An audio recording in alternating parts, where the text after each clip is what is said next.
ৰাষ্ট্ৰীয় পৰ্যায়ৰ খেলুৱৈ যেতিয়া দিন দুপৰতে চুচৰাই পিতা হ'ল আৰু সেই ছোৱালীকেইজনী গৰাকীয়ে যেতিয়া বাৰে বাৰে কৈছে দাদা মই ছোৱালী মোক আপোনালোকে নামাৰিব সেই নামাৰিব বুলি কোৱাৰ পাছত যেতিয়া তেওঁ গাৰ প্ৰশ্ন ফালিলে তেখেতৰ যেতিয়া অন্তৰ্ভাগ যেতিয়া ফালি দিলে তাৰ পৰা মই ভাবিবলৈ বাধ্য হলো যে এইখন শিৱসাগৰত কিহৰ ৰূপ মুকলি ঘটিছে এইখন শিৱসাগৰত খিলঞ্জীয়াৰ বিৰুদ্ধে কিহৰ দপ্তপনি চলিছে এই কথা আমি ভাবিবলৈ বাধ্য হলো আৰু তাৰ পিছতো শিৱসাগৰৰ এটাও অনা অসমীয়া সংস্থাই মাৰোৱাৰী যুৱ মঞ্চ মাৰোৱাৰী পঞ্চায়ত মাৰোৱাৰী জনজাতজ্ঞ সংস্থা বিহাৰ ভোজপুৰী ছাত্ৰ সন্থা কোনেও সৌজন্যতামূলক খাতিৰতো হলেও যে আমাৰ এটা ভুল হৈছে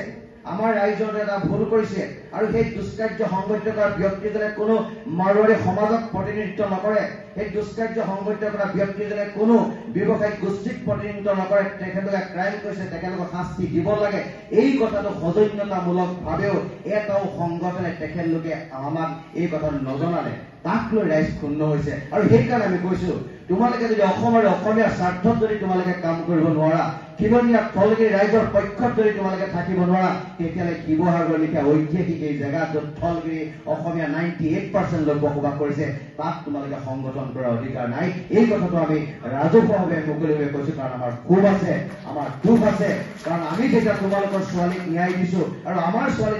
যেতিয়া গুৰুলাগুলকে পিতা হৈছে তোমালোকে ন্যায় দিব বঞ্চিত হৈছা আৰু তোমালোকে সাম্প্ৰদায়িক কথা বতৰা ভাবিছা জনগোষ্ঠীয় সংকীৰ্ণ চিন্তা চেতনাৰ মাজত তোমালোকে আবদ্ধ হৈ আছা সেইকাৰণে আমাৰ খং উঠিছে আজি আপুনি ইয়ালৈ আহিছে আমি খুব ভাল পাইছো যে আপুনি এটা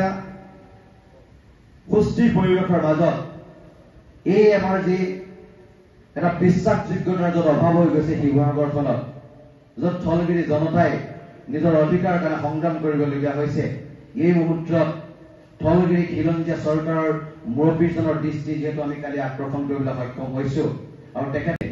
যেতিয়া তেখেতৰ বস্ত্ৰ হৰণ কৰিলে তেতিয়া ৰাইজ ক্ষোভিত হ'ল তেতিয়া ৰাইজ উদ্বিগ্ন হ'ল আৰু শিৱসাগৰীয়া ৰাইজে এটা কথা বুজি পালে যে এইখন শান্তিৰ সম্প্ৰীতিৰ পীঠস্থলী এখন শিৱসাগৰত যে অসমীয়াৰ অস্তিত্ব কোন দিশে গতি কৰিছে যে অসমীয়াৰ অস্তিত্ব যে শিৱসাগৰত বিপদাপন্ন হৈছে এই কথা থলগিৰি জনতাই বুজি পালে আৰু সকলোৱে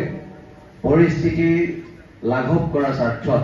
সম্প্ৰীতি আৰু শান্তি অটুট ৰখাৰ স্বাৰ্থত যাতে কোনো ধৰণৰ বৈষম্যমূলক কথা বতৰাই শিৱসাগৰত অৰাজক পৰিস্থিতি সৃষ্টি নকৰে ল এণ্ড অৰ্ডাৰ পৰিস্থিতি সৃষ্টি নকৰে তাৰ কথা আগত ৰাখি যোৱা 16 তাৰিখে শিৱসাগৰৰ সকলো জাতীয় জনগোষ্ঠী সংগঠনৰ নেতৃবৃন্দ একেলগ হৈ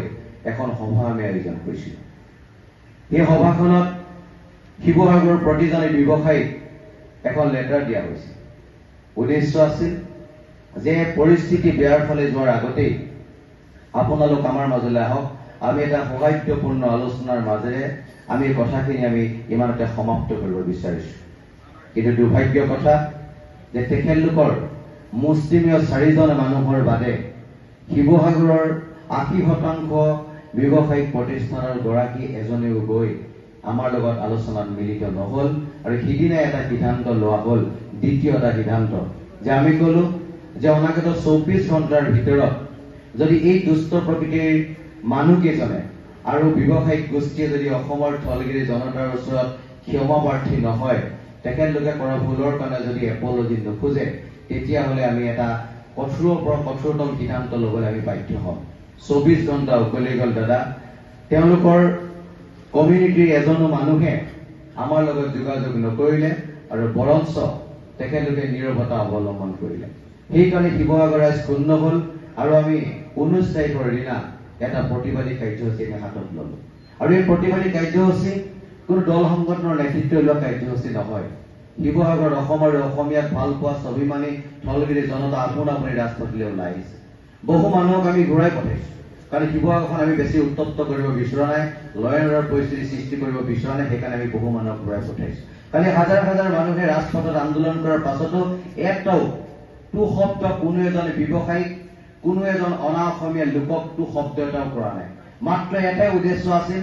যে তোমালোকৰ যিটো দুষ্কাৰ্য সেই দুষ্কাৰ্যটো দমন হ'ব লাগে আৰু তোমালোকে এপলজি ৰাইজৰ জনতাৰ ওচৰত খুজিব লাগে সেই কথাটো আমাৰ ডিমাণ্ড আছিল আৰু কোনো ল এণ্ড অৰ্ডাৰ পৰিস্থিতি সৃষ্টি নোহোৱাকৈ আমি কালি আন্দোলনটো সমাপ্ত কৰিছিলোঁ মই মাত্ৰ দুটা কথা কৈ সামৰিব বিচাৰিছো আমাৰ লজিকটো কোনটো পথ আছে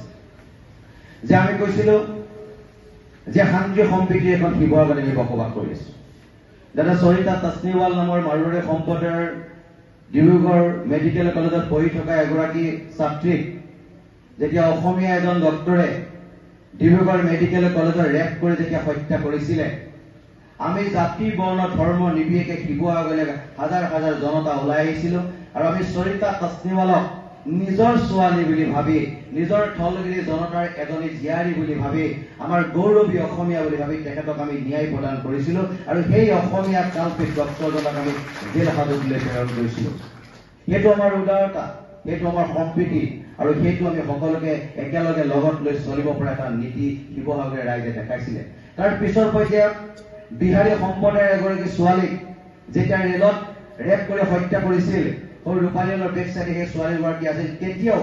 শিৱসাগৰৰ জনতাই গৈ জাতি বৰ্ণ ধৰ্মৰ ভাষা নিৰ্বিশেষে আমি প্ৰতিবাদ কৰিছিলো আৰু সেই বিহাৰী সম্প্ৰদায়ৰ ছোৱালীজনীক আমি ন্যায় দিবলৈ সক্ষম হৈছিলো। তেতিয়া শিৱসাগৰৰ জনতাই এই কথা বিচাৰ কৰা নাছিল যে সৰিতা তাছনিৱাল মাৰোৱাৰী আছিল, সৰিতা তাছনিৱাল অসমীয়া আছিল, বেংগলী আছিল, বিহাৰী আছিল, অন্য সম্প্ৰদায়ৰ ছোৱালী আছিল। এই বিহাৰী সম্প্ৰদায়ৰ ছোৱালীজনীক ন্যায় দিবলৈ যাওঁতে অসমীয়া জনতাই এই কথা বিচাৰ কৰা নাছিল তেখেতে বিহাৰী সম্প্ৰদায়ৰ ছোৱালী আছিল নে অন্য সম্প্ৰদায়ৰ ছোৱালী আছিল। আমি কৈছিলো